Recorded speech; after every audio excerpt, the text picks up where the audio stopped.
Je ne peux m'imaginer ce que ce sera quand je marcherai juste à tes côtés. Je ne peux m'imaginer ce que mes yeux verront lorsque ton visage sera devant moi. Je ne peux m'imaginer. Je ne peux m'imaginer.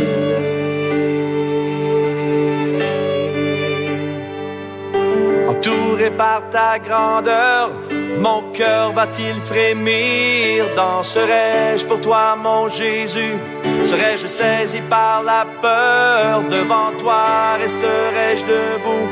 Vais-je tomber sur mes genoux? Chanterai-je Alléluia?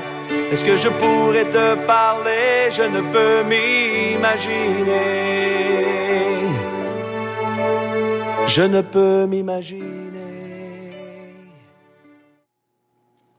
Gloire au Seigneur et bienvenue à tout le monde. Et pendant ces 2 semaines passées, nous étions à quelques semaines, 2 semaines de congé. Et donc nous sommes de retour et nous continuons notre randonnée, notre voyage avec le Seigneur dans cette revue, ce magazine d'études bibliques qui est intitulé « Bâtir les relations interpersonnelles ou des relations à la lumière de la Bible ». Nous sommes l'Église des Assemblées de Dieu Ministère Restauration. Nous sommes situés à l'avenue Farapos, au numéro 312, dans la ville de Porto Alegre. Et nous avons pour président le pasteur Humberto Schmidt Vieira, qui est l'intendant ou le président de toute la dénomination. Et nous sommes dans un pays lusophone et qui a besoin d'ouvrir un espace pour les autres langues aussi, puisque dans notre pays, il y a beaucoup de nationalités, beaucoup de personnes qui parlent français, anglais et espagnol, au milieu d'un peuple qui parle le portugais. Donc nous sommes le département d'appui aux étrangers de l'Église qui aidons ceux qui viennent d'arriver, ceux qui veulent ne pas la langue du pays et qui veulent continuer à servir le Seigneur, à communier avec le Seigneur et à congréger dans une église comme c'est l'instruction biblique que Dieu nous donne. Et donc, avant d'aller plus loin, nous allons prier et demander la grâce du Seigneur. Notre Seigneur et notre Dieu, nous bénissons ton nom, nous t'adorons. Tu es celui qui est le centre de tout l'univers parce que tu en es le créateur. C'est pourquoi nous nous inclinons devant toi, reconnaissant toute ta suprématie, ta dignité, ton unicité, Seigneur. Et nous glorifions ton nom. Sans toi, personne ne se serait réveillé ce matin. Et nous sommes toutes des créatures liées à toi. Certains ne le croient pas, d'autres le croient et ne le pratiquent pas. D'autres le croient et s'approchent sincèrement de toi au travers de ton Fils Jésus. Et c'est ce que nous faisons ce matin. Et nous voulons te donner tout l'honneur et te priant, t'invitant, Seigneur, que cette œuvre est ton œuvre. C'est toi qui utilises des hommes, Seigneur, uniquement pour ta gloire. Et ce matin, je me dispose, Seigneur, et je te donne gloire, Père, en ce moment, te priant de m'utiliser pour communiquer ce que tu as besoin, tu as envie de communiquer. Seigneur, ta parole va croissante, Seigneur, dans tout le monde, sur toute la terre, dans toutes les langues. Tu la proclames parce qu'elle est la vérité. Et nous la recevons ce matin comme la vérité. Donne-nous l'explication. Fais l'exposer à tes enfants. Utilise-moi simplement et totalement pour la gloire de ton nom. Au nom de Jésus. Amen. Nous sommes à la leçon 6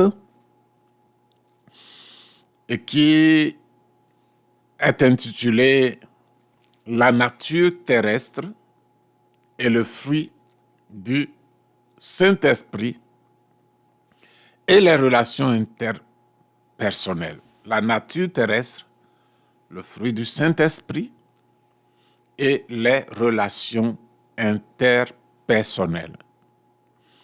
3 choses. Notre nature terrestre, le fruit du Saint-Esprit que Dieu communique face aux relations interpersonnelles. Et notre verset de base est d'où viennent les luttes et d'où viennent les querelles parmi vous. N'est-ce pas de vos passions qui combattent dans vos membres? C'est ce que Jacques dit dans son chapitre 4, le verset 1. Et donc, c'est de cette façon que nous allons, c'est à ces interrogations que nous allons répondre ce matin. Donc, nous allons voir l'introduction maintenant. Alléluia. Nous constatons que les œuvres de la chair, par opposition aux fruits de l'esprit, perturbent les relations interpersonnelles.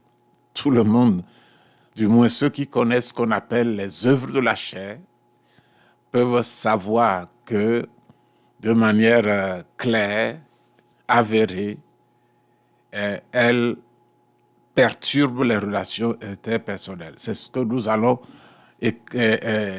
voir avec clarté dans cette leçon. Considérant que même le croyant possède une chair contre laquelle il lutte continuellement pour la mortifier, pour la faire mourir, quelle est la relation et l'influence de la chair et de l'esprit dans nos relations. Alors, quelle est les deux parties, la relation entre notre chair, le fruit du Saint-Esprit, et les relations interpersonnelles. C'est ce que nous allons essayer d'éclairer. Premièrement, nous voyons ici, nous allons voir les relations entre les gens sans Dieu. Les relations entre les gens sans Dieu. C'est ce que nous allons voir. Je veux être libre de communiquer avec notre technicien. Donc, les relations entre les gens sans Dieu.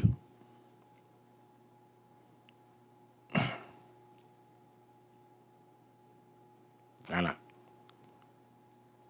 La première chose que nous allons voir, ce sont les affinités. Les affinités sont un type de relation qui lie les gens sans Dieu.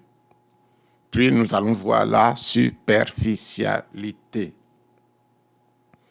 Et c'est là ce que ce matin, nous allons essayer de travailler dessus. Voilà.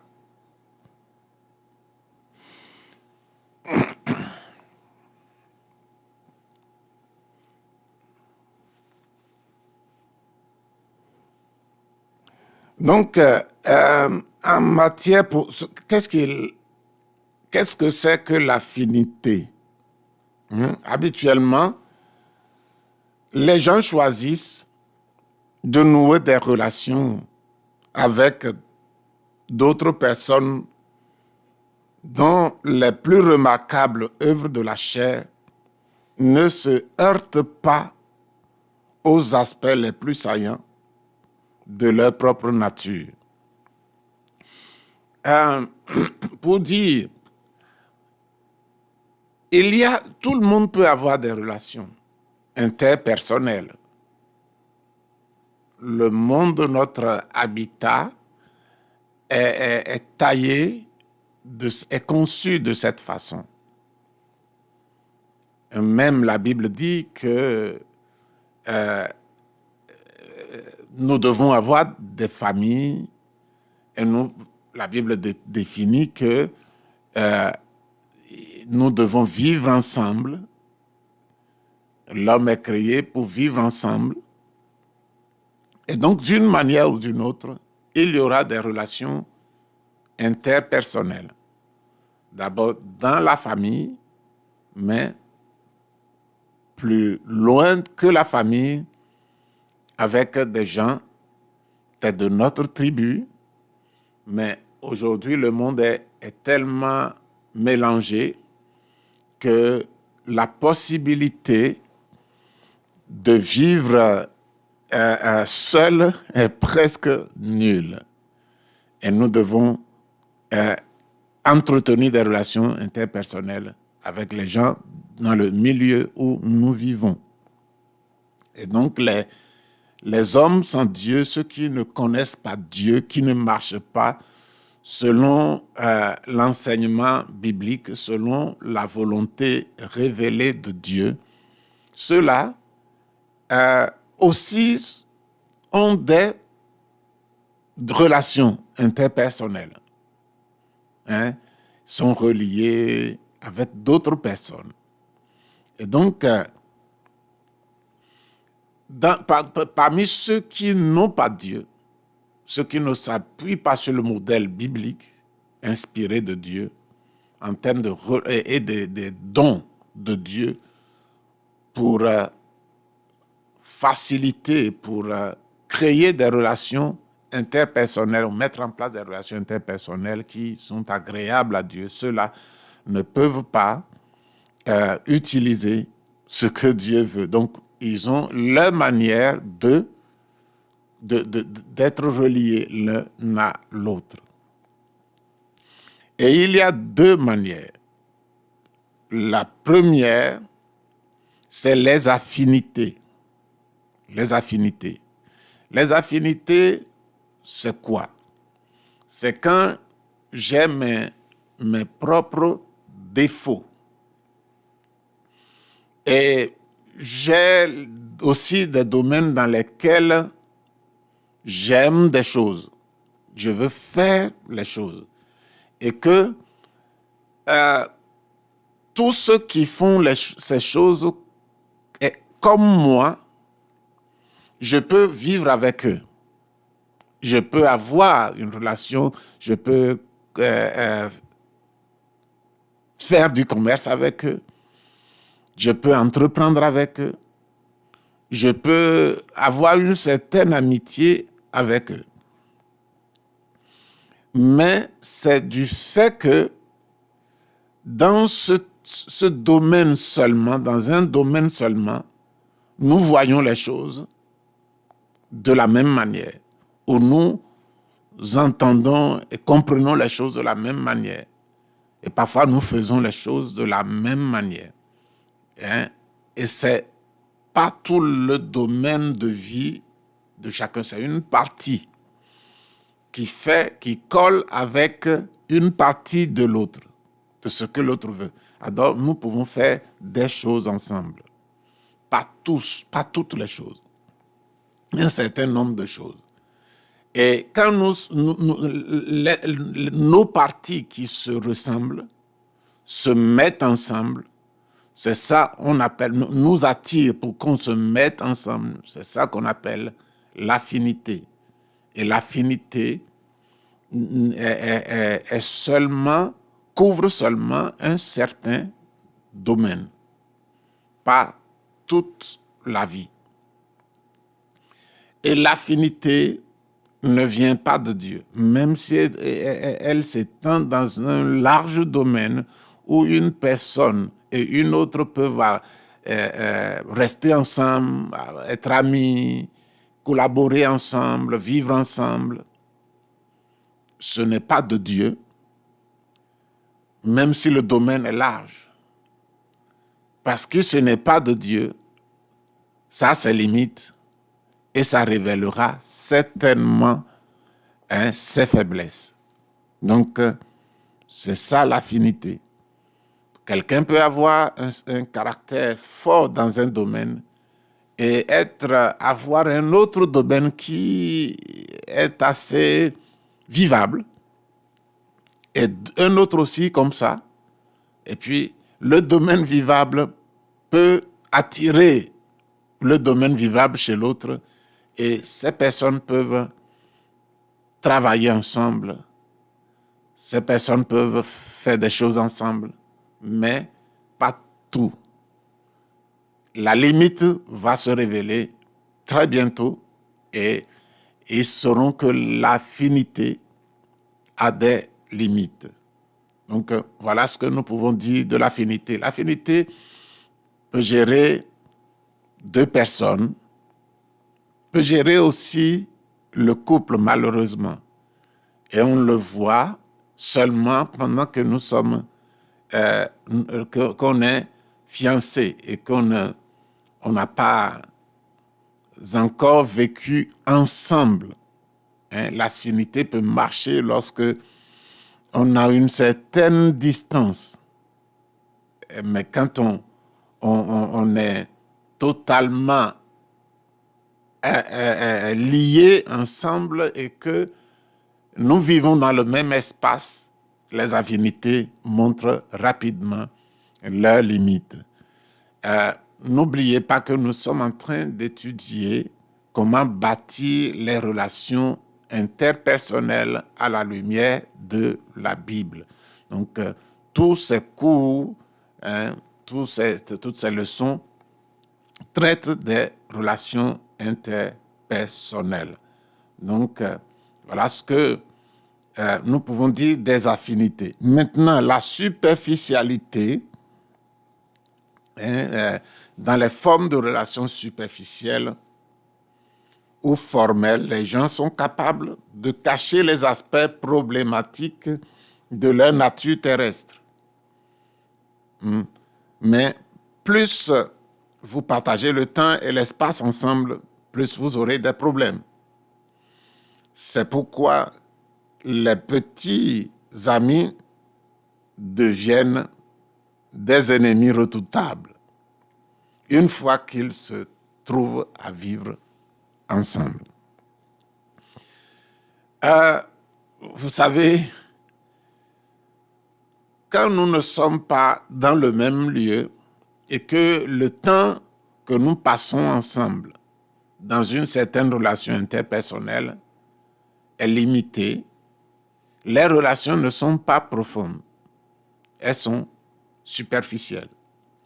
C'est d'ailleurs le mot que nous avons utilisé, la superficialité. Ça fait que on peut même partager beaucoup de choses, on peut sourire, on peut travailler pour un temps, on peut faire des choses ensemble et croire que ça va. Mais ça va parce que c'est superficiel. Ça n'exige pas du temps, beaucoup de temps ensemble. Ça ne demande pas beaucoup de sacrifices. Et c'est superficiel. Et donc, au fur et à mesure que ces gens qui superficiellement s'entendent vont vivre de plus en plus longtemps ensemble, la relation va demander certaines expositions. du caractère de la personne. Le temps va exiger ça. Le temps permet que ce qui peut être fait en une heure ensemble, et une heure ne permet pas qu'on découvre quelque chose qui peut se faire qu'après 2 heures. Le temps permettra que quand on va faire 2 heures, 3 heures, des choses vont sortir. Des mots, des comportements, des réactions, la vie elle-même, le dépôt qui est dans la personne va commencer à sortir. Et tant que le temps et le sacrifice ne sont pas demandés, ça va rester superficiel. C'est pourquoi les couples les jeunes qui sont fiancés et qui passent un certain temps ensemble découvrent que c'était superficiel. Dans le mariage, ils découvrent que c'était superficiel. Et maintenant qu'ils doivent passer toute la vie ensemble, il y a les odeurs qu'on n'avait pas senties qui commencent à sentir, à se faire sentir. Et ça devient plus difficile. Le temps est quelque chose, le temps et le sacrifice sont quelque chose qui fait sortir la superficialité et qui demande que la relation soit approfondie parce que elle ne l'était pas. Donc, là, ce que nous pouvons dire, il y a dans la technique de gestion ou dans les techniques de gestion des entreprises, certaines méthodes que les patrons ont développées. La science s'occupe de ces aspects du fonctionnement d'une entreprise, du fonctionnement d'une organisation, où les gens ne sont pas doivent partager un même espace et les patrons jouent sur ça, et parce que ils ne sont pas ils sont superficiels. Ils essaient de partager, chacun montre son bon aspect. Ce qui est mis en lumière, c'est ce qui est bon dans chaque cadre, chaque employé de la société ou de l'organisation. Mais ce n'est pas aussi simple que ça. Chaque personne dans cette entreprise, surtout les chefs de département, sont des guerriers. Ils développent ils peuvent utiliser un département pour s'élever, s'appuyer sur un pour s'élever plus haut. Donc c'est une atmosphère de petits conflits, de petits combats pour s'élever. Donc, à l'extérieur, on peut voir qu'une entreprise fonctionne bien. Mais c'est un cadre, le cadre de l'entreprise, le cadre de l'organisation est un cadre de relations superficielles. On peut avoir l'impression que c'est un ensemble homogène, un ensemble compact. Mais chaque département, chaque personne avec une petite responsabilité essaie de s'appuyer sur l'autre pour s'élever. Et quand on s'appuie sur quelqu'un, on lui fait mal. On exploite pour s'élever, pour gagner, pour être meilleur. Et donc, c'est comme ça que les entreprises font. Et finalement, notre monde se penche vers cette conception relationnelle. Et tout ce qui n'arrange pas l'un dans une relation est déjà, est déjà disqualificatoire, éloigne déjà la personne de cette relation ou limite la personne par rapport à cette relation. Et les gens ne pensent qu'en termes de gain, en termes d'avantage, en termes d'intérêt. Et quand quelqu'un s'approche de quelqu'un, quand quelqu'un veut avoir quelqu'un comme dans une relation interpersonnelle, si ce n'est pas familial, hein, celui qui propose, celui qui est en train de chercher la relation a un intérêt, et celui qui veut accepter, doit accepter la relation, va regarder par rapport à l'intérêt qu'il aura à gagner dans cette relation. Donc, voilà un peu comment les choses se font. Hein, et pourtant, malgré cette propension aux guerres internes dans les entreprises, la plupart des entreprises continuent à fonctionner en paix relative année après année, car elles ont des routines, des habitudes qui créent des trêves, qui permettent à chacun de mettre de côté ses rivalités pour un temps afin que le travail du jour soit fait. C'est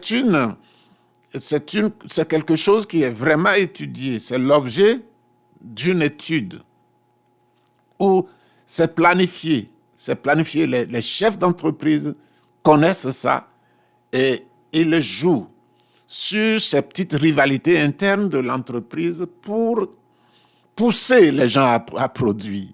Pour pousser. C'est une course qu'ils ont insidieusement établie dans l'entreprise qui va pousser les gens à produire. Pendant qu'un cherche à être meilleur, l'autre cherche à être meilleur, c'est l'entreprise même si ça ruine les gens, mais l'entreprise ne s'importe pas pour l'état des gens. Il veut un produit, elle veut un résultat, et pendant que les gens luttent, même si ils se détruisent en luttant, le résultat vient. Donc, tout est programmé. Il y a des temps où ils vont faire des sorties.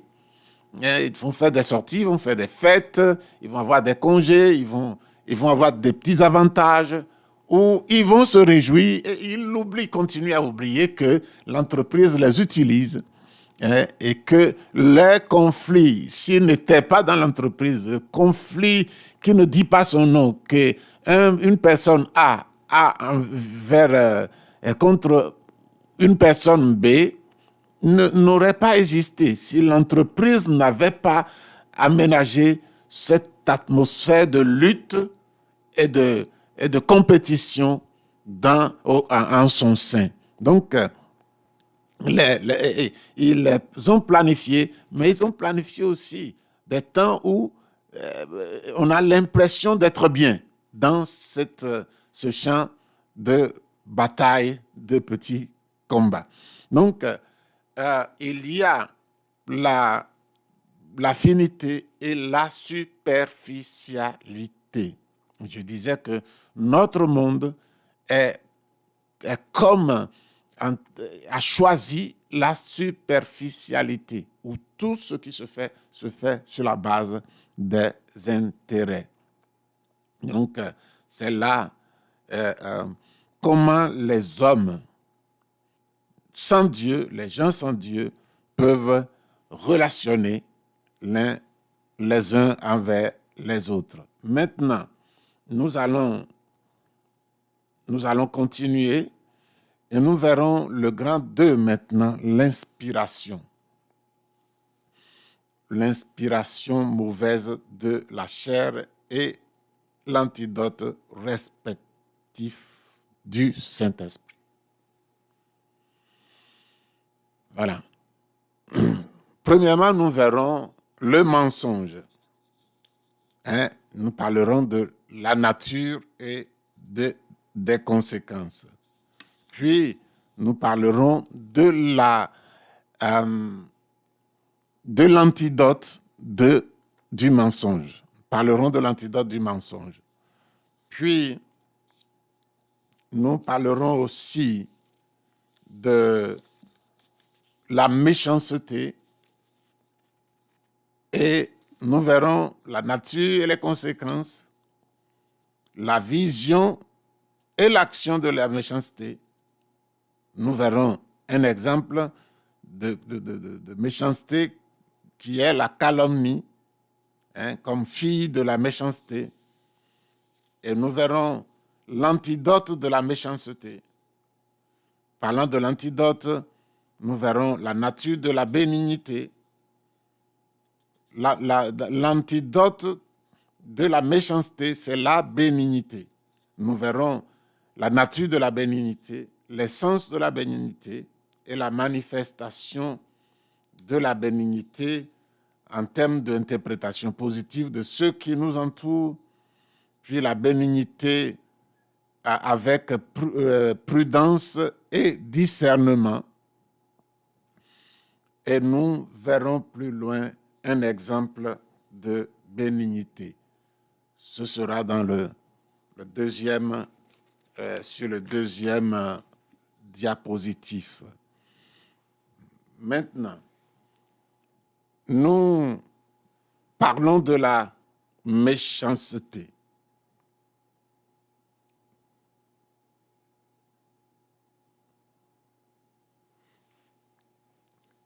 Nous allons voir la première que nous avons mentionnée, le mensonge. Puis ensuite, nous parlerons de la méchanceté. Le diable est le père du mensonge.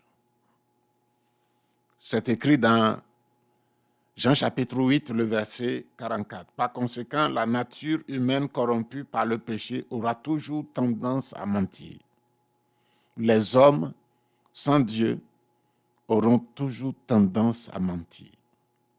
Il y a des gens qui ont certaines vertus par rapport à la vérité. Mais la tendance humaine générale, c'est de mentir.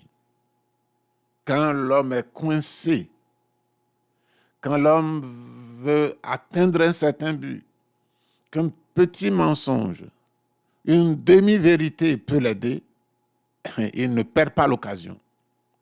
Il ne laisse pas passer l'occasion. Et donc, le mensonge est inhérent à l'être humain, à la chair, si bien qu'il n'est pas nécessaire d'apprendre à un enfant de mentir. On n'a pas besoin d'apprendre. C'est inhérent à la nature humaine. Il l'apprend, l'enfant apprend tout seul. Tout seul. Pourquoi? Parce que c'est dans la chair de l'homme non régénéré. Ça fait partie de la nature humaine terrestre. C'est pourquoi nous avons notre titre, c'est la nature terrestre, le fruit du Saint-Esprit et les relations interpersonnelles.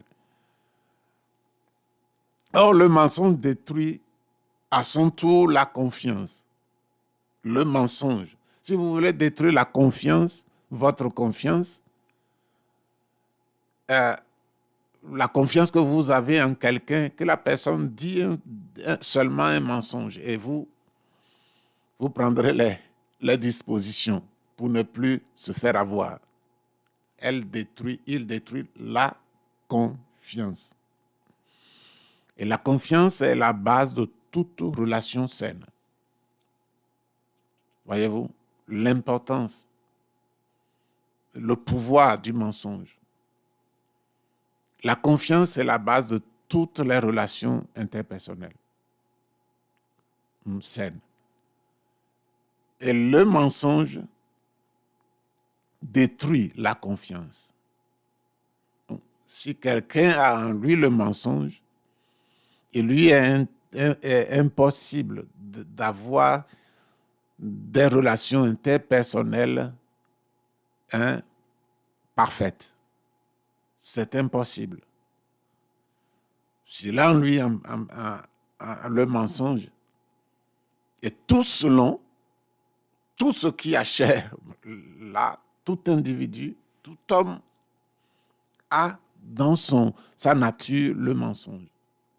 Et donc, ça veut dire que tout homme ne peut pas avoir de relations interpersonnelles saines. Parce que ce qui détruit ces relations est en tout homme. Ainsi, par exemple, la jalousie d'une femme peut amener son mari à mentir.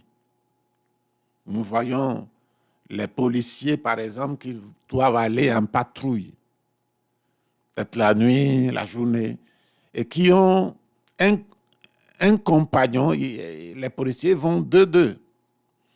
Un compagnon qui est une femme. Et quand il vient à la maison, il sort de la maison, il va ignorer, ou elle va ignorer, de dire à son mari, lui va ignorer de dire à sa femme qu'il sort ou elle sort dans le cadre du travail avec un compagnon du sexe opposé. C'est une omission volontaire qui est un mensonge. Et le jour où on sort avec un compagnon qui est du même sexe, on n'est pas gêné de le dire.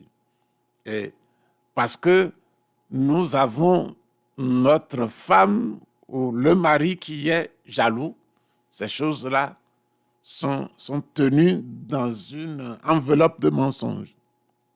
Personne ne le voit, mais c'est glissé dans une enveloppe de mensonges. Donc, voilà les choses qui peuvent sortir du caractère mensonger de l'homme naturel. Quand un homme est coincé dans une discussion, dans un compte rendu, il peut facilement avoir usage à utiliser le mensonge. Certains mensonges, on peut les appeler des demi-vérités. D'autres peuvent être appelés des demi-mensonges. Que ce soit l'un ou l'autre, c'est du mensonge. Tout ce qui n'est pas vérité absolue est mensonge. Et beaucoup se disent parfaits en matière de relation avec les autres parce qu'ils n'utilisent pas des mensonges entiers. Ils utilisent des mensonges, des demi-mensonges, des demi-vérités. Et parfois même l'attitude d'une personne peut montrer du mensonge. Parfois, il y a des questions qui nous sont posées auxquelles nous ne sommes pas obligés de répondre. Et notre attitude répond par le mensonge. Par le mensonge. Donc, c'est un défaut de l'homme qui l'empêche, de l'homme naturel, qui l'empêche d'avoir des relations interpersonnelles saines. Et cela va de soi, parce que le mensonge détruit la confiance. Il y a beaucoup de personnes, beaucoup dans le monde qui peuvent... Il n'y a que très peu de personnes qui, ayant entretenu une relation interpersonnelle avec un autre groupe, ne possèdent pas d'histoire de déception, d'histoire de la confiance trahie. Parce que l'homme est comme ça. Tôt ou tard, ce qu'il a dans sa chair va sortir. C'est vrai pour tous les hommes. C'est vrai pour tous les hommes. Il y a certains auxquels on ne prête pas attention, qui eux-mêmes, s'ils font des examens, ils le seront. Mais c'est par erreur que nous arrivons à dire que lui, il est une personne fiable, une personne qui est à 100% fiable, parce qu'aucun ne l'est. Vous ne l'êtes pas et je ne le suis pas. Donc voilà. Maintenant, quel est l'antidote du mensonge? C'est la vérité. La vérité. La vérité nous apporte souvent des problèmes. Ça apporte souvent des problèmes. Et des inconvénients. Dire la vérité n'est pas toujours aisé. Dire la vérité n'est pas toujours aisé. Par exemple, une vérité la plus directe, la plus rapide à dire, c'est quand quelqu'un te ment et tu sais qu'il ment et que tu ne peux pas lui dire, tu mens. Tu mens. Pourquoi? Parce que dire la vérité, ce n'est pas facile. Ce n'est pas facile.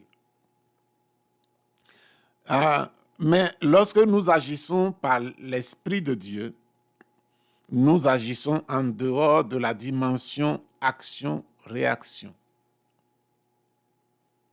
Nous avons expliqué dans un cours passé que les relations entre les gens sont basées sur l'action et la réaction. Si je produis une action, celui que j'ai en face, dans une relation interpersonnelle, va agir par rapport à la réaction, à l'action que j'ai posée. Et ce qu'il va produire s'appelle réaction. C'est-à-dire la réponse à mon action. Et cette réponse va tenir compte de l'action. Et en matière de marche chrétienne, celui qui agit par le Saint-Esprit n'agit pas dans le contexte d'action-réaction. Nous n'agissons pas en fonction de ce qui va arriver. Nous n'agissons pas en fonction de ce qui est déjà arrivé ou ce qui va arriver, mais en fonction de ce qui plaît à Dieu. C'est là la grande différence que la terre ne peut pas produire. Nous agissons par rapport à ce qui plaît à Dieu, ce qui est la volonté de Dieu, non pas par rapport à ce que l'autre nous a fait, par rapport à ce qui va arriver ou par rapport à ce qui est déjà arrivé. Nous agissons conformément à la volonté de Dieu, ce qui va plaire à Dieu. Ainsi, même si la vérité nous cause un préjudice, de tels dommages seront certainement moins importants que ceux causés par le mensonge dans notre âme et notre communion avec Dieu. Nous parlons à des chrétiens, nous parlons à des gens qui connaissent Dieu. Même si la vérité va nous créer un dommage, va nous créer une difficulté ou des difficultés, ça va nous plonger, nous pensons, dans une série de calamités. Nous devons dire la vérité. Nous devons choisir la vérité parce que c'est la volonté de Dieu. Parce que aucun homme est pour nous aussi important que Dieu. Et sa volonté pour nous est primordiale. Et mentir, c'est dire que je considère quelque chose ou quelques personnes plus important que Dieu. Et donc, les dégâts que je vais produire en disant la vérité sont des dégâts qui sont au niveau humain. Sont au niveau humain. Le mensonge produit des dégâts au niveau humain et au niveau divin. Le mensonge va couper ta relation avec Dieu. Le mensonge va jouer sur ta communion avec Dieu. Et alors, le chrétien acceptera de subir les préjudices possibles au milieu des hommes et préserver sa communion, sa relation avec Dieu. C'est là ce que nous pouvons dire de manière forte. Nous sommes appelés à dire la vérité, à vivre dans la vérité et à dire la vérité. Parce que ce n'est pas un homme qui nous le demande, c'est Dieu qui nous le demande. Il peut sembler au début que la vérité gênera une relation. Cependant, nous devons comprendre que les relations doivent être pensées à long terme. Le bénéfice du mensonge est éphémère, tandis que le bénéfice de la vérité perdure. Si vous dites, j'ai fait une expérience. À un moment, je ne suis pas propriétaire de maison dans la ville où j'ai vécu en Afrique. Mais vu que je me comportais bien, j'essayais de suivre, de plaire à Dieu. Le propriétaire de la maison où j'habitais l'a remarqué. Et il devait voyager pour plusieurs années. Et il a 2 maisons, de plusieurs appartements. Et il est venu me voir, demander si je peux faire la gestion de ces maisons, collecter le loyer chaque fin du mois, s'il y a des travaux, si je peux m'occuper de ça. Et alors, il m'a donné quand même quelques avantages. Je l'ai accepté, non pas à cause des avantages, mais l'avantage n'était pas aussi énorme.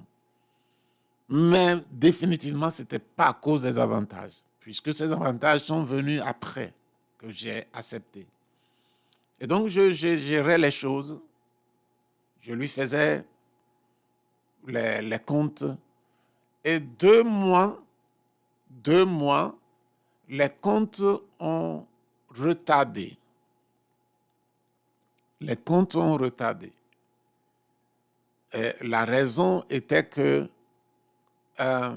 certaines personnes n'ont pas réagi en payant le loyer rapidement.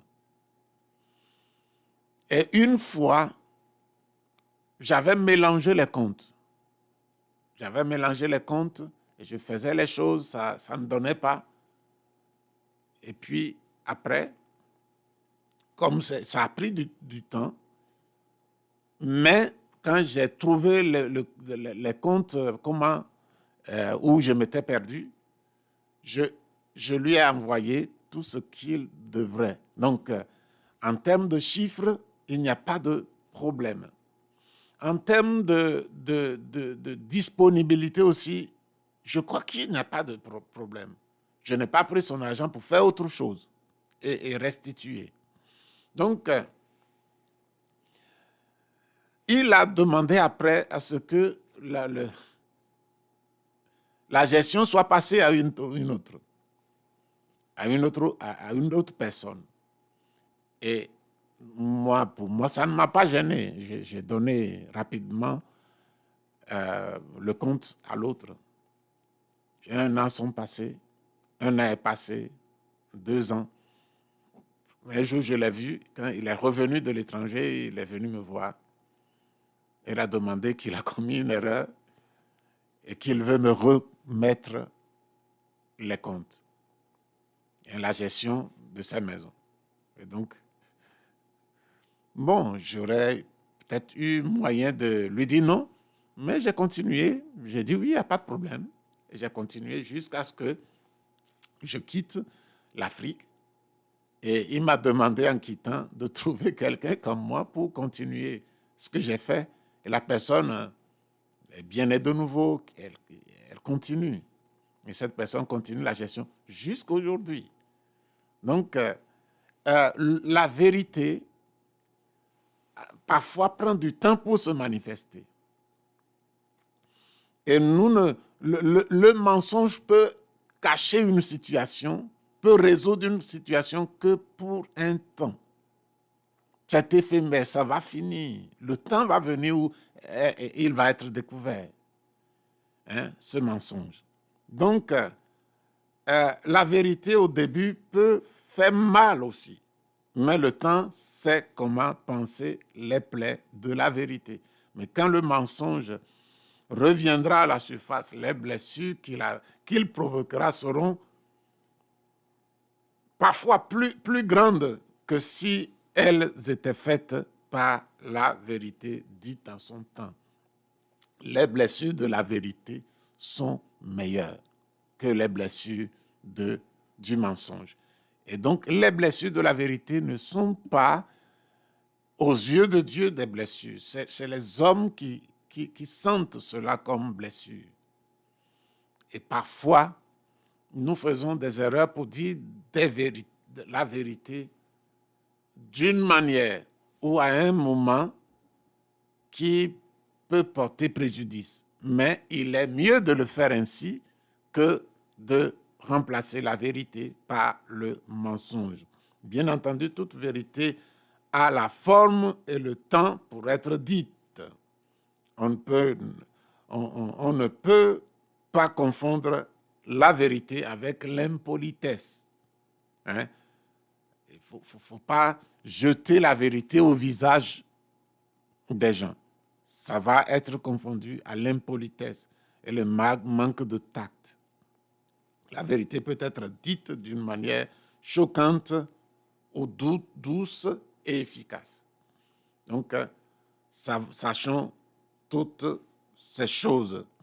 Il y a un jour, celui qui est appelé dans le monde chrétien Frère André, qui a fondé l'organisation chrétienne appelée les portes ouvertes, portes ouvertes, et il était un militaire qui était blessé, et à cause de sa blessure, il a bénéficié d'une disponibilité. Et pendant cette partie de sa vie, il a lu le Nouveau Testament que sa mère avait mis dans son sac. Et il s'est converti. Et maintenant, Dieu a mis à cœur à cet homme de transporter des Bibles, des Nouveaux Testaments pour traverser la frontière, aller de l'autre côté pour distribuer aux gens. Et un jour, chaque fois qu'il doit partir avec une cargaison de Bibles, il priait et il demandait à Dieu de protéger cette cargaison pour qu'elle arrive au destinataire, que la vérité arrive au destinataire.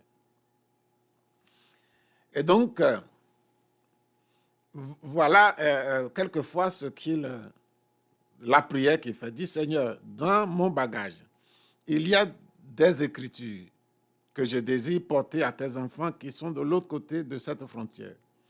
Quand tu étais sur la terre, tu disais, tu faisais voir les aveugles. Hein? Tu faisais voir les aveugles. Maintenant, je te demande, fais que les yeux de ceux qui voient soient aveugles. Hein? Ne laisse pas les gardes voir ce que tu ne veux pas qu'ils voient. Et ce qu'il ne veut pas que les gardes voient, c'est les Bibles dans sa voiture. Et donc, chaque fois, il va et il passe la Bible sans que personne ne voie. Mais une fois, il est arrivé où il a été arrêté. Il a été arrêté à la frontière et cet arrêt lui valait la prison. La prison.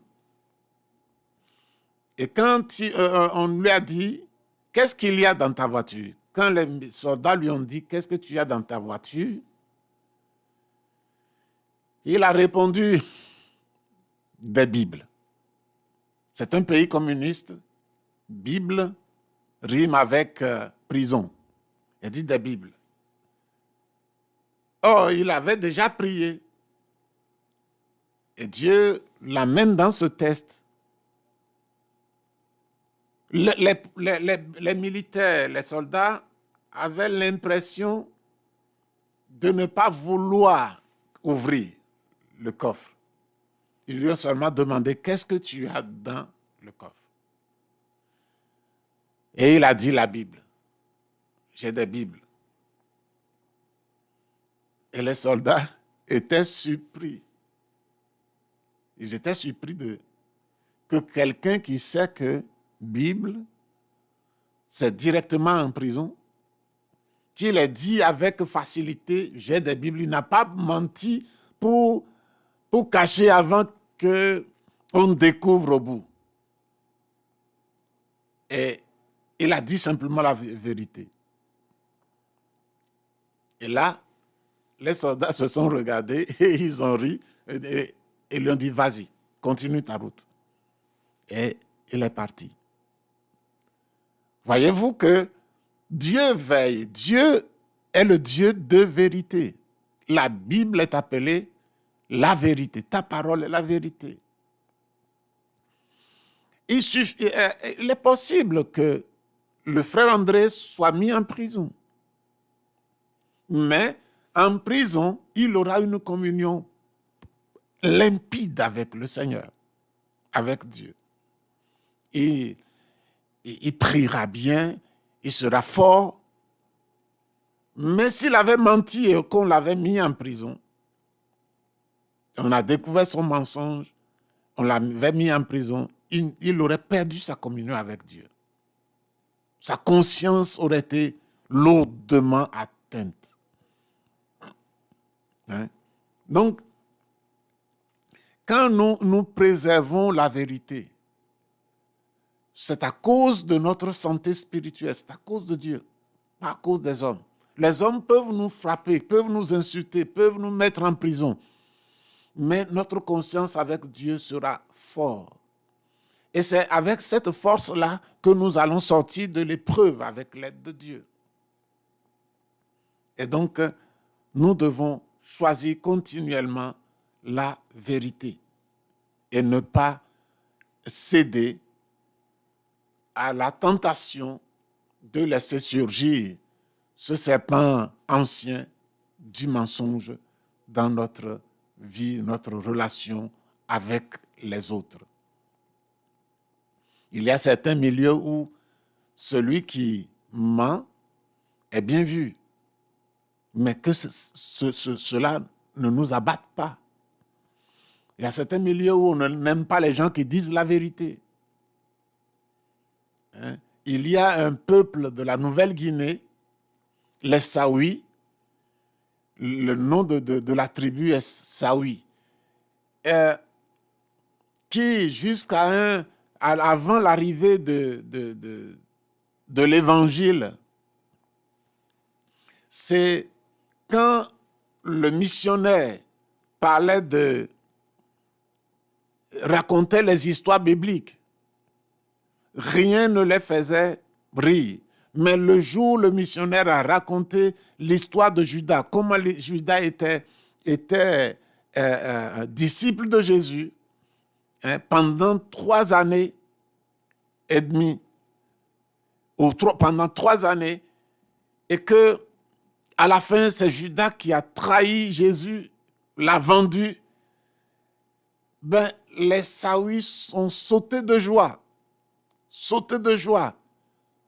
Voilà quelqu'un, le héros de la Bible pour les Saouis, avant leur conversion, parce qu'ils se sont convertis après, c'était Judas, ce n'était pas Jésus. Et donc, c'est une culture qui est basée sur la trahison, dont les braves sont ceux qui ont la manie ou l'ingéniosité à trahir, à mentir. Et il y a certains milieux comme ça où on aime le mensonge, mais nous ne devons pas tomber dans ces pièges. Alors, lorsque survient une situation où la vérité peut sembler préjudiciable, la vérité peut sembler nous amener certains problèmes, est-ce que nous choisissons la vérité sans hésiter? Avons-nous des doutes ou choisissons-nous le mensonge? Notre attitude de rejet concernant le mensonge a-t-elle été ferme? Nous devons regarder nos actions, nos circonstances. Quand on nous propose quelque chose qui est mensonge, la possibilité de mentir, est-ce que nous rejetons radicalement? Est-ce que nous considérons que c'est un non-événement? Ce n'est pas une affaire qui doit arriver chez moi. Parce que, tout compte fait, je n'ai pas autre option. Il n'y a pas autre option dans ma vie que la vérité. Il y a des gens qui doutent devant la vérité. Est-ce que je dois accepter, mentir? Ils prennent du temps pour réfléchir. Non, le chrétien qui veut faire la volonté de Dieu ne doit pas prendre du temps. Mensonge, c'est mensonge, c'est radical. On ne traite pas ça. Ça ne doit pas être un sujet à traiter dans notre pensée. C'est un sujet qui rencontre une porte fermée. Donc, ainsi, nous privilégierions notre relation avec Dieu au profit de notre vie spirituelle, la force spirituelle que nous voulons conserver dans le Seigneur. La deuxième chose, c'est la méchanceté. C'est la méchanceté. Ici, la nature de la méchanceté,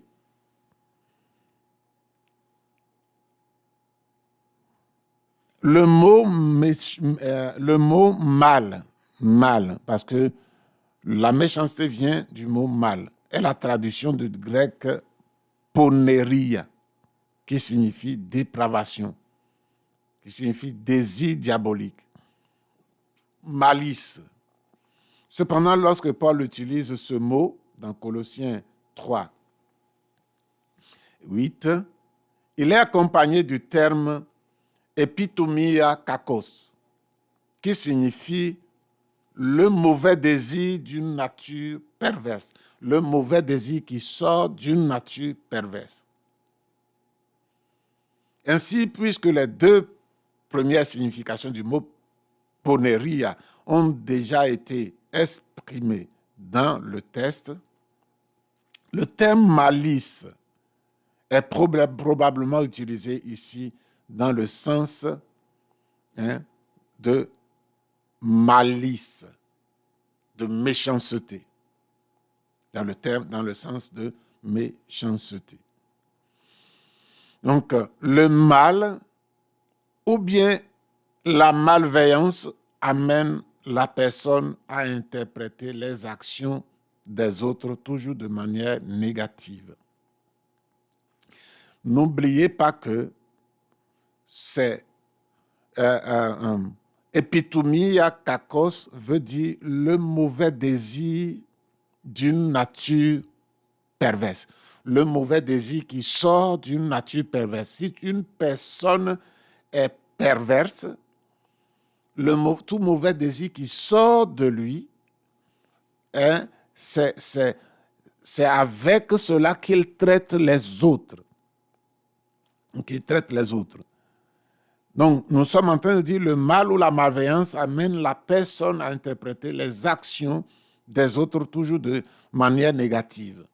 Tout ce que les gens font, ils peuvent faire du bien, mais ce qui sort de la personne perverse, de la personne méchante, tend toujours à disqualifier, à discréditer, à critiquer, à interpréter négativement ce qui sort d'une personne. En expliquant cette phrase à la nature, cette facette de la nature terrestre, Paul enseigne à Tite que tout est pur pour ceux qui sont purs, mais rien n'est pur pour ceux qui sont souillés et incrédules. Leur intelligence et leur conscience sont souillées. Ça, celui qui est impur, tout est souillé dedans lui. Vous le lirez dans Tite 1,15. Vous savez, l'esprit malin rend la coexistence extrêmement pénible car il y aura toujours matière à suspicion, à tristesse, à jalousie et les autres manifestations de la chair. L'esprit malin. Premièrement, l'esprit malin, c'est l'esprit qui vient du diable. Mais ce n'est pas ce que nous sommes en train de voir. Nous sommes en train de voir la nature humaine. Que ce soit la nature elle-même est déjà à cette disposition. Si le diable a ajouté quelque chose, c'est qu'il a construit sur les fondations de la nature humaine. Donc, la nature humaine perverse rend la vie totalement pénible. Ça rend la vie pénible. C'est le temps de dire que le diable n'arrange rien chez l'homme. Le diable essaie toujours de rendre la vie de l'homme compliquée, difficile, amère,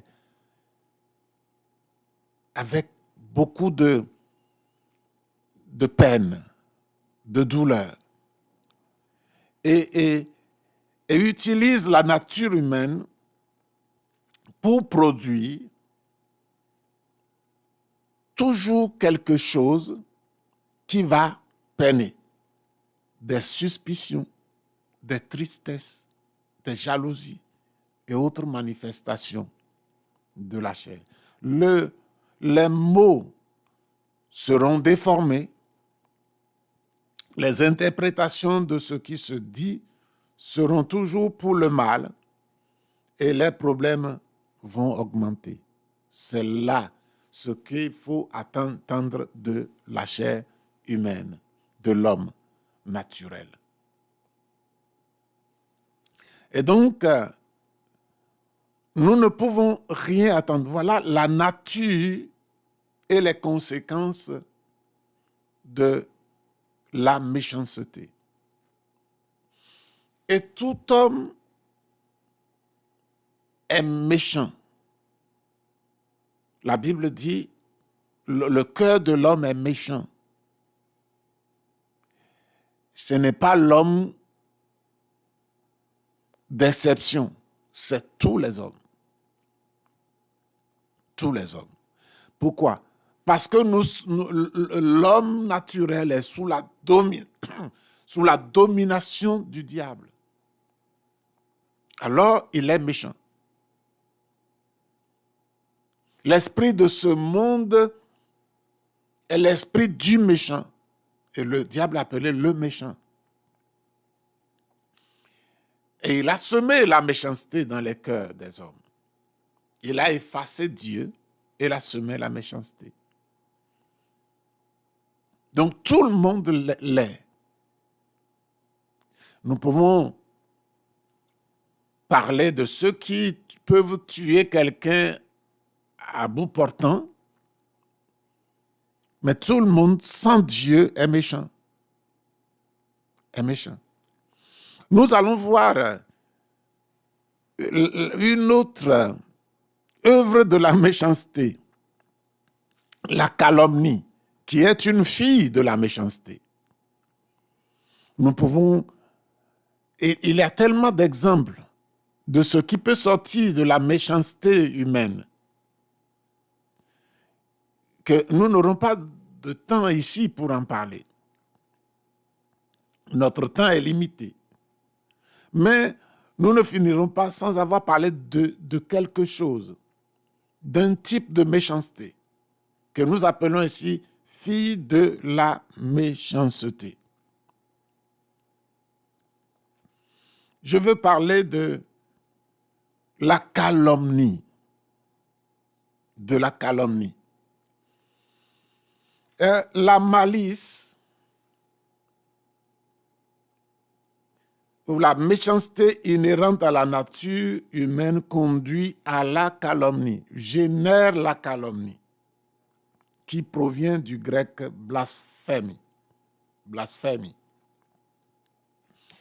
qui a le sens à la fois de calomnie, de diffamation ou de préjudice, consistant à un discours ou à un commentaire offensant l'honneur ou la réputation de quelqu'un. La calomnie, c'est un discours, un commentaire qui offense l'honneur ou la réputation de quelqu'un. Diffamation, préjudice. Le terme populaire le plus couramment utilisé pour calomnie est commérage. Malheureusement, le commérage est l'un des plus grands plaisirs de la nature humaine. Et le commérage désigne les propos ou les rumeurs que l'on échange, que deux personnes échangent, sans égard aux conséquences néfastes, négatives, éventuelles pour les personnes qui font l'objet de ces propos.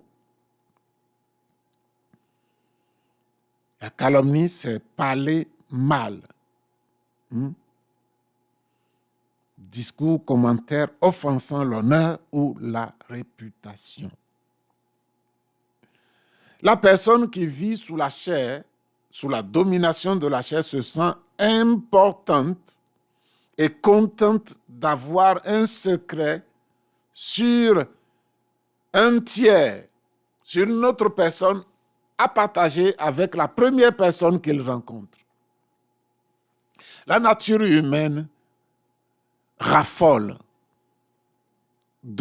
quand elle dispose quelques informations négatives d'une personne ou qui ressemble à quelque chose de négatif. Cette personne se croit importante parce qu'elle a quelque chose à proposer. Et la première personne qu'elle trouvera, elle va ouvrir sa bouche pour faire sortir ses commentaires, qui est le commérage. La nature humaine aime cela. Le même plaisir que sent le journaliste en donnant des informations de première main est ressenti par la personne dominée par la nature terrestre quand elle raconte les commérages sur les autres. quand un journaliste gagne à un scoop, une information qui va faire sensation, et il est le seul, le premier à l'avoir, vous voyez, il est content, il va, il est heureux, il se sent important, il donne l'information. Jamais entendu quelque part. C'est lui le premier qui a révélé cela. Il se sent important. Celui qui calomnie a les mêmes sensations, parce que cette sensation vient de la chair.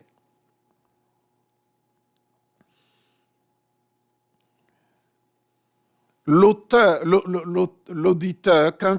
celui qui écoute, quant à lui, est heureux de recevoir les mauvaises informations sur la victime. Il fait l'étonné et il jouit de cette information sur la victime. Il est content d'avoir cette information, cette mauvaise information. Que la nature humaine est perverse. Dieu ne veut pas cela au ciel. Dieu ne veut pas ça au ciel. Et il ne prendra pas, écoutez, il ne prendra pas celui qui a calomnié jusqu'à sa mort et qui ne s'est pas repenti, même s'il a été un chrétien actif. Tout ce que Dieu nous demande de combattre ici, c'est parce qu'il veut traiter ça ici. On n'entrera pas au ciel sans qu'on l'ait traité. Quelqu'un me dira que est-ce que nous serons parfaits sur la terre? Non, nous ne serons pas parfaits.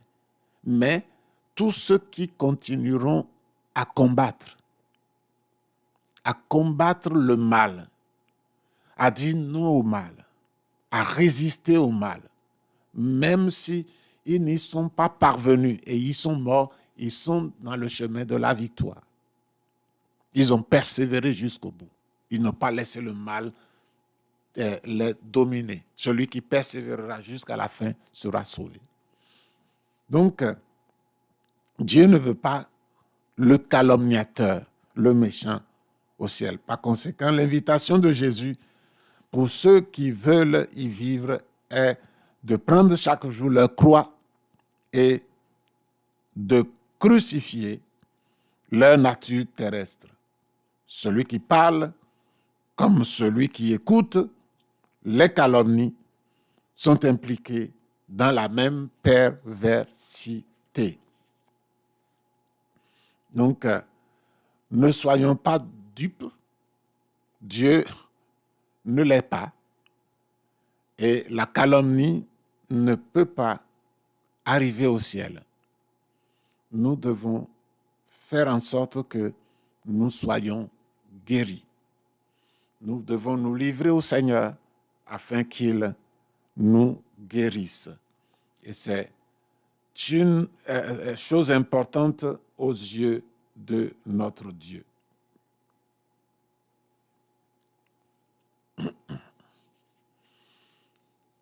Nous allons, la suite, je vais vous montrer un peu comment la suite. Voilà. La deuxième partie, nous verrons l'antidote de la méchanceté, c'est la bénignité. C'est la bénignité. Nous allons voir la nature de la bénignité, l'essence de la bénignité, la manifestation de la bénignité, et nous verrons l'interprétation positive de ceux qui nous entourent, puis nous verrons la bénignité avec prudence et discernement. Et un exemple de bénignité pour conclure après. Donc, c'est comme ça que nous allons procéder dans la dernière partie. Voilà. Donc, nous avons parlé de la méchanceté. Maintenant, comment Dieu nous propose la solution, l'antidote? Ce qui va annuler la méchanceté chez nous. La méchanceté du cœur humain, de la nature humaine, la nature terrestre. Dieu a un antidote. qui s'appelle la bénignité. Le mot bénignité est traduit du grec Christotes. Christotes, bien que dans certains textes du Nouveau Testament, le mot soit traduit par bonté. Dans certaines Bibles françaises, bénignité est traduite par bonté. Le meilleur mot français pour exprimer son sens est bénignité. Ce n'est pas bonté, c'est bénignité. Parce que dans la liste du fruit de l'esprit, il y a bonté et bénignité. Nous ne pouvons pas traduire bénignité. Français a à peu près bien rendu la chose. Bonté à part, bénignité à part. Vous allez le comprendre tout à l'heure. Donc, le mot bonté peut signifier justice morale, c'est-à-dire bonté par opposition à la dépravation. Lui, il est bon, lui, il est dépravé. La bénignité, cependant, nous ne sommes pas en train de parler de bonté à ce niveau-ci, la bénignité, cependant, a à voir avec l'attribut de Dieu de nous traiter selon la miséricorde.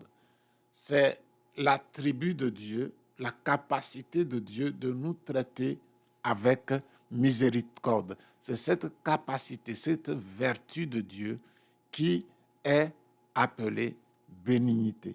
Ce n'est pas la miséricorde qui est bénignité. Non. Mais c'est la capacité de Dieu.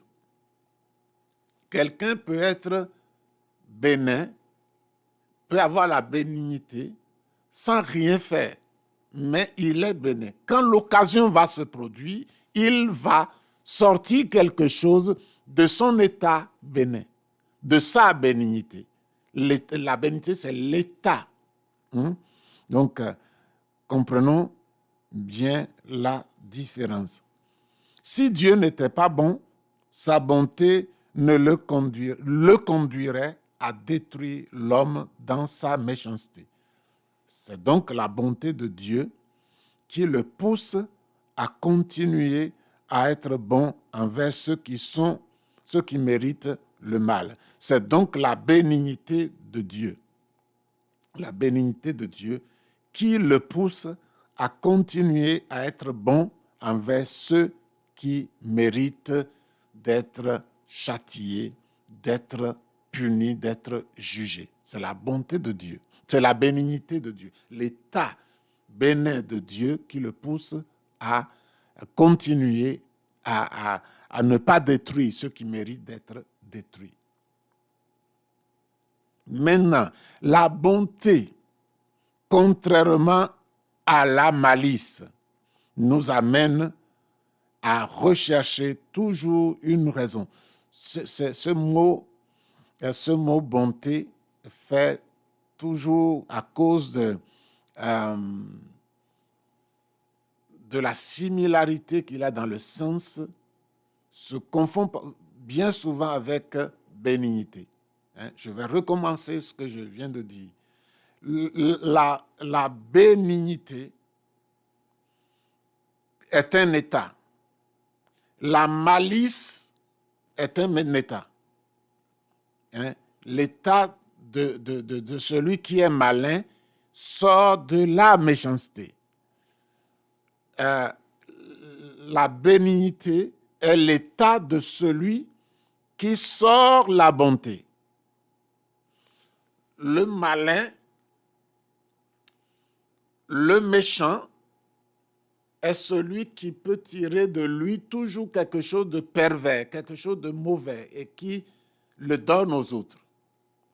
Mais son état est un état de malice, de méchance, de méchant. Maintenant, la bénignité est l'état de celui en qui il y a la bonté. Seul le bénin peut sortir de lui la bonté pour les gens. Et c'est pourquoi nous nous disons que Dieu est bénin. C'est pourquoi il continue de faire du bien à ceux qui ne le méritent pas, à ceux qui l'insultent, à ceux qui lèvent le poing contre lui, ceux qui le maltraitent à longueur de journée. Dieu est bon, il fait pleuvoir, il fait lever le soleil, il partage toutes les saisons avec les méchants parce qu'il est bénin, il a de la bénignité. Maintenant, celui qui est bénin sort des choses bonnes, sort de la bonté, que la bonté est le produit de la bénignité. Vous voyez? Donc, c'est la différence que nous voulons faire.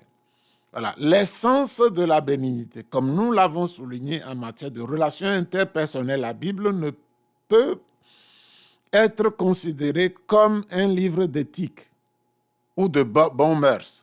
Non. Les vertus enseignées par la parole de Dieu ne doivent pas être recherchées uniquement par la volonté humaine, mais sont le fruit de la présence du Saint-Esprit. Tout ce que la bénignité ne vient pas de l'homme. L'homme est méchant, un point c'est tout. La nature humaine est méchante, un point c'est tout. Si pour que la nature humaine partage autre chose que la méchanceté, il faut qu'elle l'ait reçue. Si un homme veut être bénin, pour produire la bonté, il faut qu'il l'ait reçu de Dieu.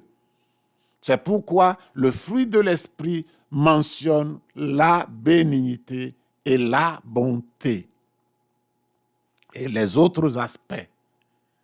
Ces choses-là qui se trouvent dans la liste de Galates 5, 22 ne peuvent pas s'acquérir sur la terre, mais viennent toujours du ciel. C'est le don de Dieu par le Saint-Esprit. C'est Dieu lui-même venant vivre en nous. C'est ce que nous le disons clairement pour que on ne se méprenne pas. Et comme nous nous adressons à un public premièrement chrétien, et si quelqu'un ne l'est pas,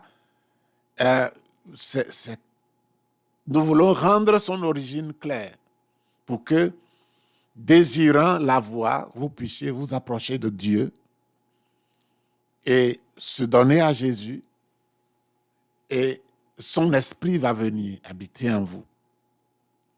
Et vous recevrez sa nature. Et le fruit de l'esprit va vous être communiqué par son esprit, parce que c'est le fruit du Saint-Esprit. Partout le Saint-Esprit est accepté, ses fruits sont déposés. Donc, c'est toujours lié à la présence du Saint-Esprit. La bénignité ne fait pas exception, car c'est un attribut de Dieu lui-même. Et c'est de lui qu'elle doit être recherchée. C'est de Dieu que la bénignité doit être recherchée. C'est le fruit de l'esprit. Donc, pour agir, pour tout homme naturel, il va produire du mensonge, jamais de la vérité, ou même si la personne produit de la vérité, son dépôt n'est pas à 100% vrai, et ce type de vérité est un type de vérité humaine. La vérité qui peut fléchir, qui peut flancher quand il a une situation difficile. Mais la vérité, si quelqu'un a reçu Dieu, Jésus, la parole de Dieu habite en lui, il sait que il n'a pas, sa nature ne fait pas l'effort réel pour dire la vérité. Il en est de même pour la méchanceté, parce que c'est venu de Dieu. Nous sommes aidés par le Saint-Esprit, et nos capacités humaines ont été annulées. Nous l'avons livré à Dieu. Nous avons renoncé à nos capacités humaines, que ce soit les bonnes ou les mauvaises, parce que tout est dans un même sac, capacités humaines. Nous avons livré ça. Jésus a dit, si quelqu'un veut venir après moi, qu'il renonce à lui-même et qu'il se charge de sa croix. Et c'est celui qui renonce à ses propres capacités, à tout ce qui est humain, à ce qui est de sa nature humaine et qui dépend de Dieu, qui reçoit ces choses de Dieu. Si quelqu'un n'est pas vidé de lui-même, Dieu ne vient pas. Donc, voilà ce que nous pouvons dire pour continuer. Donc, la manifestation de la bénignité,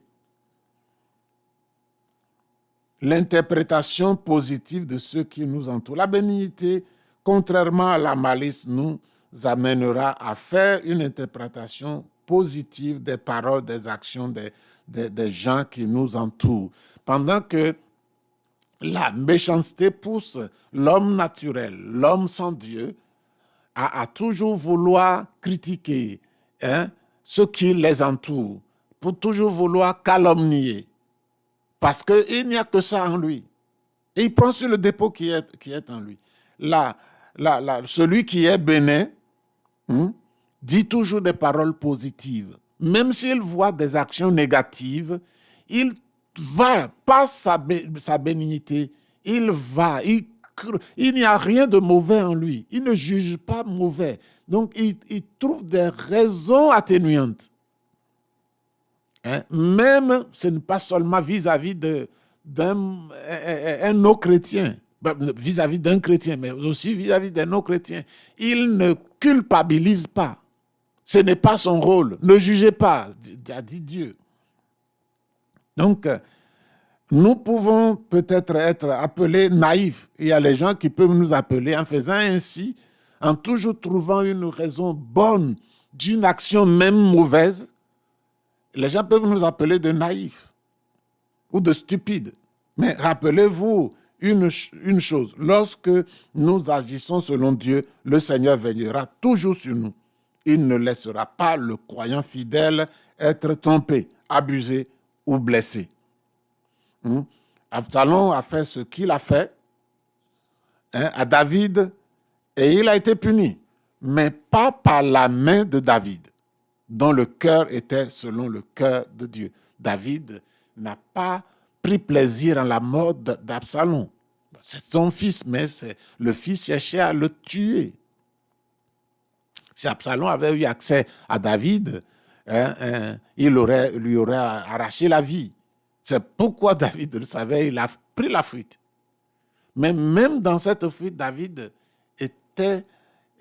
il avait le cœur honnête. Il ne voulait pas que son fils meure.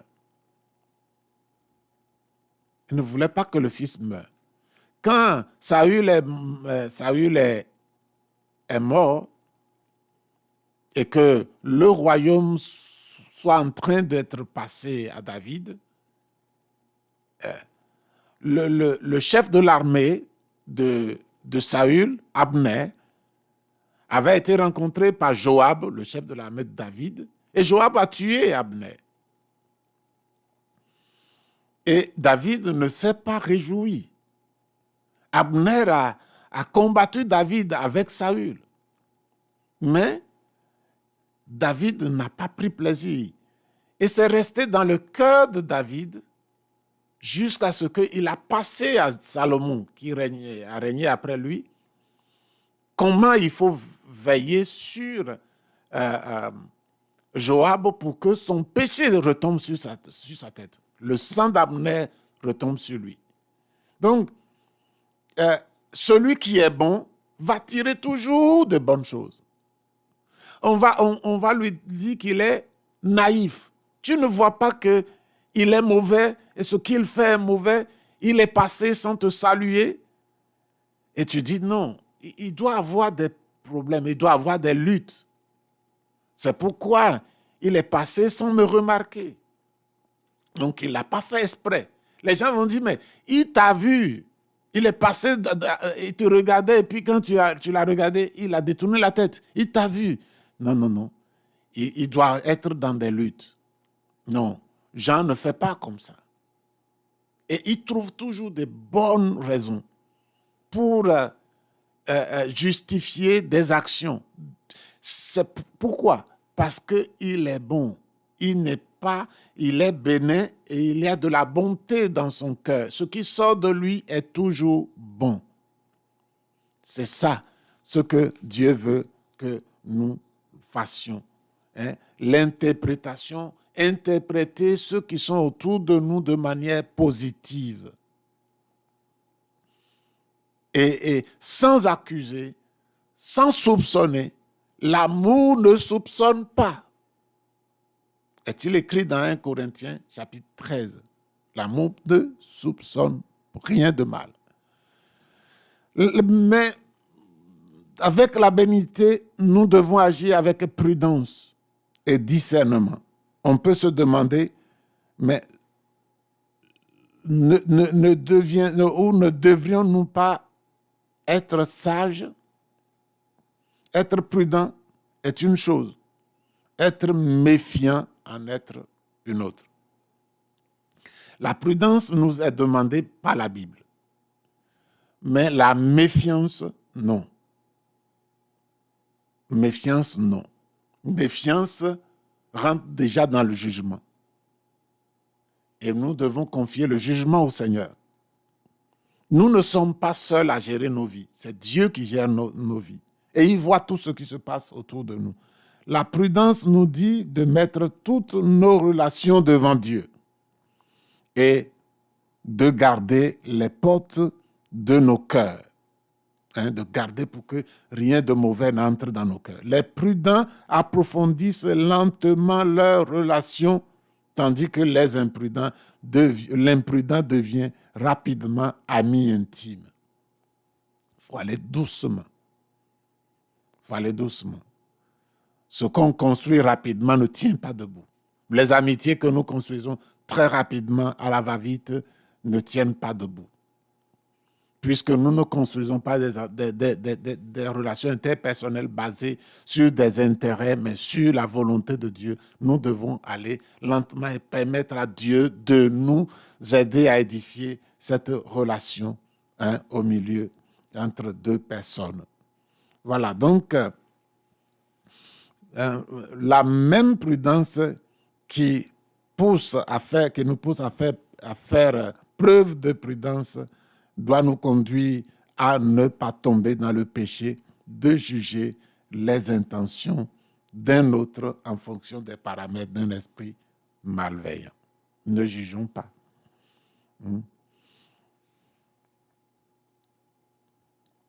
Je voudrais donner un exemple de bénignité. Nous avons la bénignité manifestée dans la vie de David malgré la trahison d'Absalom. Nous avons déjà fait allusion à ça, la trahison d'Absalom. On donne à Joab, David dit à Joab et Abishai et Itaï, traitez Absalom avec douceur par amour pour moi. C'est ce que David a dit quand son armée allait au combat contre l'armée que Absalom a levée sur Israël pour imposer son règne d'usurpation. David ne regarde pas le fait qu'il est usurpateur du trône, mais souligne sa condition de jeune et immature.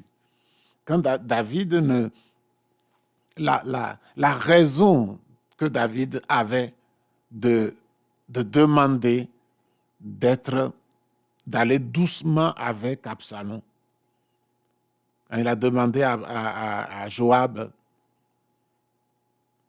à son frère Abishai et à Itaï d'aller prudemment, doucement avec le jeune qui veut te tuer, roi.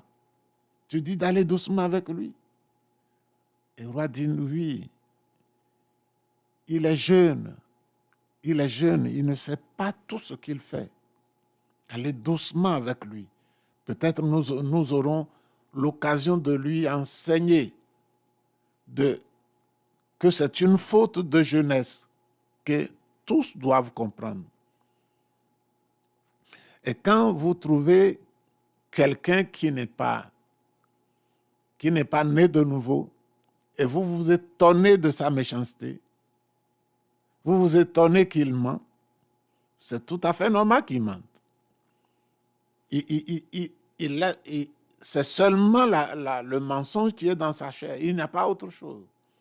quand un jeune se met dans une folie, c'est qu'il n'a pas autre chose à puiser en lui-même que ça. Absalom a puisé ça, c'est parce qu'il est jeune, il n'a pas encore d'expérience. Donc, allez doucement, peut-être on aura l'occasion de lui enseigner quelque chose. Voilà le message que David transmettait à Joab, à Abishai et à Itaï, pour qu'ils soient, et ils aillent doucement avec le jeune Absalom. C'est un cœur qui est bénin. David est un homme plein de bénignité. Il est bon. Et il nous dit, coupez-lui la tête, je veux sa tête. Oh, toutes les occasions dans lesquelles vous pouvez le tuer, tuez-le. Non, parce qu'il s'en est pris à mon trône. Non, ce n'est pas ça. Ça, il n'y a pas ça dans David. Et il a prouvé, même avant d'être roi, où il avait la vie de Saül dans sa main, où il pouvait tuer Saül qui le poursuivait férocement pour le tuer. Quand il pouvait, à 2 reprises, il pouvait tuer Saül. Mais il a dit non. C'est loin de Dieu. C'est Dieu qui l'a mis là. C'est Dieu qui va l'enlever. Il lui a préservé la vie. Le méchant aurait sorti quelque chose de méchant et coupé la tête de Saül. Mais lui, il est bon. Il est bénin. Il est bénin. Vous voyez, c'est ce que Dieu nous demande de nous. Le bénin, c'est comme une valise remplie de bonnes choses. Quand il arrive quelque part, on l'ouvre, un parfum sort. Un cadeau sort. Un cadeau qui est bon. Même si un méchant se présente, il lui donne un cadeau bon. Et il tire sur son bon trésor et il donne. C'est ça la bénignité. Et les présents qu'on donne, c'est ça la bonté de Dieu. C'est ça la bonté. Et Dieu nous demande d'être bons. Et ce matin, nous avons vu la nature humaine, le fruit du Saint-Esprit et les relations interpersonnelles. Vous connaissez maintenant ce que la nature humaine peut produire, que ce qui est mauvais. Et nous voyons que le fruit de l'Esprit de Dieu, c'est ce que Dieu nous propose, c'est ce que Dieu nous donne, c'est ce que Dieu a donné à son Église, c'est ce que Dieu a donné à chaque chrétien pour que nous ayons l'antidote de ce que notre chair transporte. Maintenant, quand nous avons ces choses de Dieu, les fruits de l'Esprit, nous avons les armes, nous avons les ressources pour faire taire la chair, pour mortifier la chair, pour dire non, chair, j'ai quelque chose de plus valeureux que ce que tu m'as toujours fait faire. J'ai maintenant une autre source. J'ai le fruit de l'Esprit de Dieu en moi, qui m'a rempli du fruit de l'Esprit, du caractère de Dieu. Maintenant, cher, je suis enfant de Dieu. Tu n'as plus de place dans ma vie. Tu vas être dominé. Chaque fois que j'aurai une situation en face, ce n'est pas toi que je vais solliciter. C'est l'Esprit de Dieu que je sollicite. Si tu veux t'exprimer, je prends le fruit de l'Esprit. Je prends l'Esprit et je te mortifie. Je te mets à mort. C'est ce que la Bible nous dit dans Romains chapitre 8, le verset 13.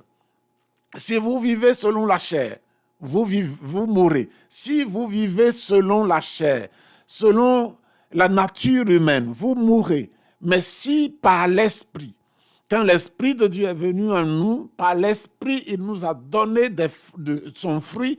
Si par l'Esprit, vous faites mourir, vous mortifiez, vous faites mourir les œuvres du corps, de la chair, vous vivrez.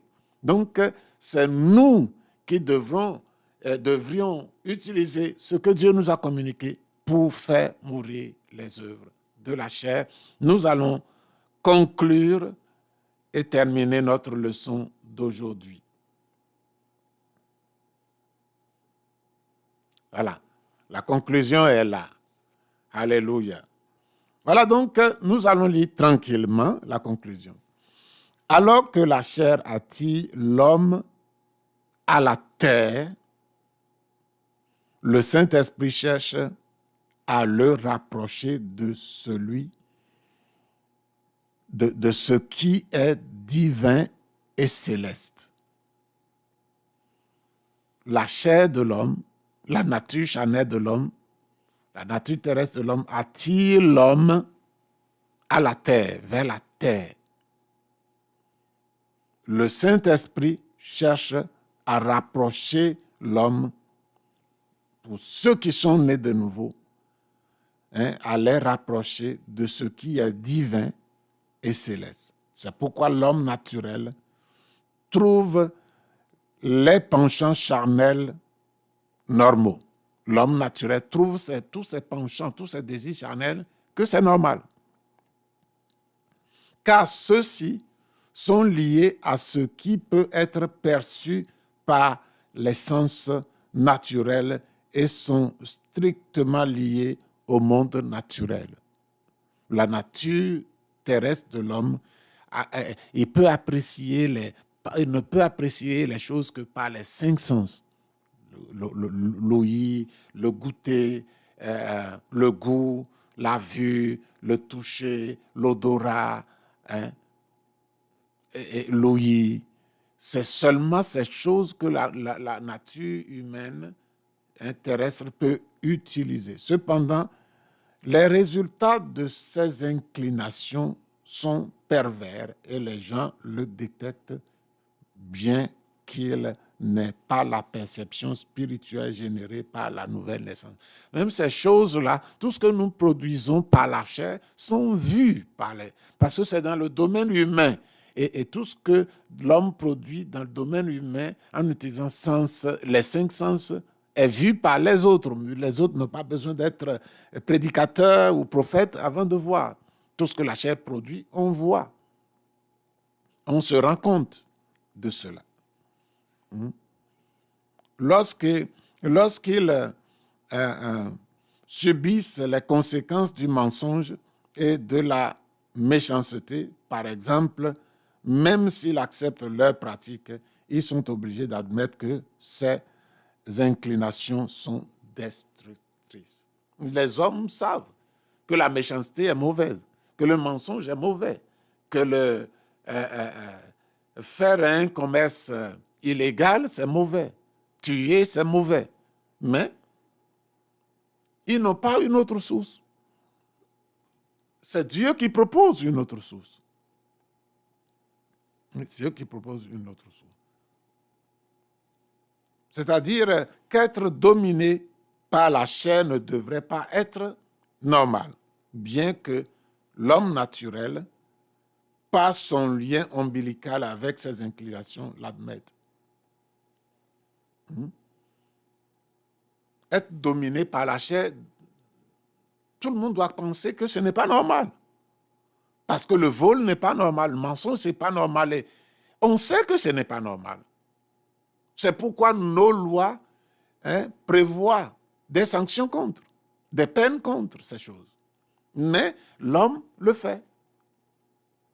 L'homme le fait. Et même les sanctions qui sont les lois qui prévoient des punitions, c'est au cas extrême. Sinon, tout ce que les gens... il y a beaucoup de personnes qui fument la drogue dans leur bureau. Aujourd'hui, on parle de légalisation du marijuana, du cannabis. Tout le monde, je ne veux pas dire tout le monde, il y a beaucoup de personnes, vous ne pouvez pas l'imaginer, qui fument ça dans leur bureau. Je suis déjà entré vu quelqu'un de très respectable. Je n'ai jamais soupçonné ça de lui, mais j'ai eu l'information avérée qu'il fume la drogue, le cannabis. Et aujourd'hui, le commerce marche parce qu'il y a des consommateurs. Et les consommateurs, ce ne sont pas seulement les drogués que nous voyons sur la route. Eux, ils n'ont pas l'argent. Les gros consommateurs, c'est ceux qui ont de l'argent. Et donc, ils ont trouvé. Seulement, ils ne sortent pas sur la route pour tirer sur les gens. D'autres même se piquent. Ils sont des gens apparemment respectables. Ce sont les avocats, ce sont les députés, ce sont des gens haut placés. Mais ils ne seront pas en prison. Pourquoi? Parce qu'ils s'arrangent à ne pas arriver. Si le drogué, c'est quelqu'un qui prend la drogue, tous les drogués doivent être punis au même sens. Mais c'est ceux qui commettent d'autres crimes. C'est ceux qui conduisent à une vitesse hallucinante. Mais ce qui a mené là est consommé par les autres aussi qui sont assis pleinement prononçant ces peines sur ceux qui ont utilisé le même produit dans une autre dimension.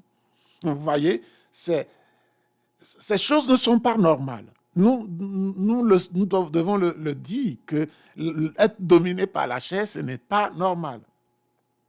Bien qu'on l'admette. Mais Dieu, par le Saint-Esprit, présente à l'homme la possibilité d'une autre dimension de vie. Au lieu d'être dominé par la chair, soyez dominés par l'esprit. Au lieu de la méchanceté, soyez dominés par la bénignité. Au lieu du mensonge, soyez dominés par la vérité. Voilà ce que nous pouvons partager avec vous aujourd'hui. Que le Seigneur vous bénisse. Amen. Seigneur notre Père, nous te bénissons, te remercions pour ces moments, pour ta parole qui est la vérité, Père. Te donnons toute la gloire et demandons que ta faveur soit sur ton Église, ta grâce, pour nous maintenir dans la vérité, pour nous maintenir, Seigneur Dieu, dans dans la ligne de ta volonté, Seigneur. Ô Dieu de gloire, la bénignité, la bonté viennent de ton esprit. Et tu nous as donné, Seigneur, ce fruit. Aide-nous, Seigneur. Donne-nous la sagesse, donne-nous la capacité de prendre ce qui est de l'esprit pour mortifier la chair, afin que nous produisions des œuvres dignes de ton nom, dignes de ta grandeur, de la perfection qui existe en toi. Aide-nous, Père, que ton nom soit glorifié. Celui qui lutte, Seigneur, donne-lui la victoire. L'ignorant, enseigne-lui. Seigneur, que le faible soit fortifié et que ta parole soit mise en pratique. Nous t'aimons, Jésus, et te bénissons.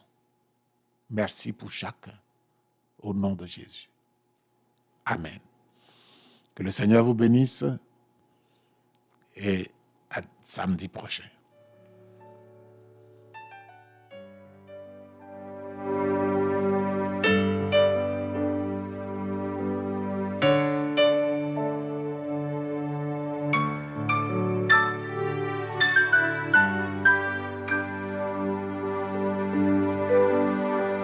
Je ne peux m'imaginer ce que ce sera quand je marcherai juste à tes côtés. Je ne peux m'imaginer ce que mes yeux verront lorsque ton visage sera devant moi. Je ne peux m'imaginer.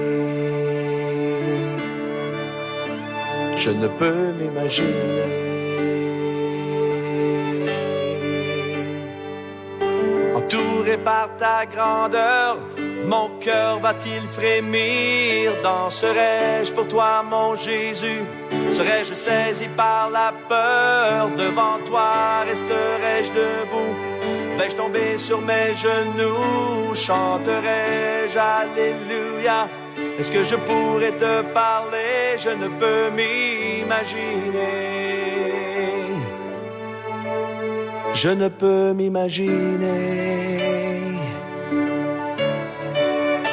Je ne peux m'imaginer le jour où tu viendras pour me retrouver debout devant toi.